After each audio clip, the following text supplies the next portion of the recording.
Nikola Tesla उन वैज्ञानिकों में से एक थे जिन्होंने दुनिया को ऐसे ऐसे आविष्कार दिए जिनका इस्तेमाल आज भी हम रोजमर्रा की जिंदगी में करते हैं। टेस्ला को एक रहस्यमय वैज्ञानिक भी माना जाता है। कहते हैं उन्होंने समय यात्रा की थी।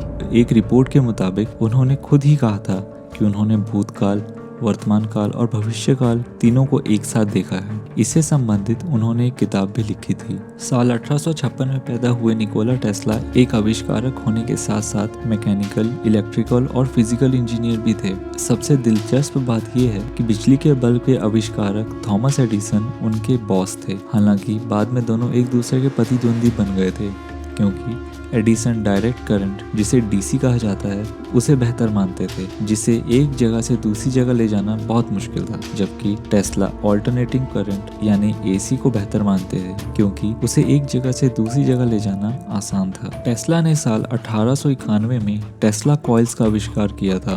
दरअसल टेस्ला कॉइल्स एक तरह की इलेक्ट्रिकल सर्किट होती है जिसकी मदद से कम करंट और हाई वोल्टेज की बिजली पैदा की जाती है। आज के समय में इसका इस्तेमाल रेडियो से लेकर टीवी और अन्य इलेक्ट्रॉनिक्स उपकरणों में किया जा रहा है। इसके अलावा वायरलेस ट्रांसमिशन में भी इसका इस्तेमाल हो सकता है। टेस्ला ने न्यूयॉर्क के नायग्रा फॉल्स में पहले हाइड्रो इलेक्ट्रिक पावर प्लांट का डिजाइन तैयार किया था। यह प्लांट 3 साल में बनकर तैयार हुआ था और 16 नवंबर 1896 को पहली बार इस प्लांट से नजदीकी इलाकों में बिजली सप्लाई की गई थी। इस उपलब्धि की वजह से नायग्रा फॉल्स के सामने गॉट आइलैंड पर निकोला टेस्ला की एक प्रतिमा भी स्थापित की गई है। निकोला टेस्ला को अपने समय से आगे का आविष्कारों के लिए भी जाना जाता है। उन्होंने 1887 में एसी से चलने वाला एक मोटर बनाया था। कहते हैं कि यह आविष्कार समय से आगे का था, इसलिए उस समय इसकी कोई पूछ नहीं थी, लेकिन इससे उन्हें दुनिया भर में प्रसिद्धि जरूर मिली। कहा जाता है कि रेडियो के आविष्कारक मार्कोनी की बजाय निकोला टेस्ला को ही माना जाता है,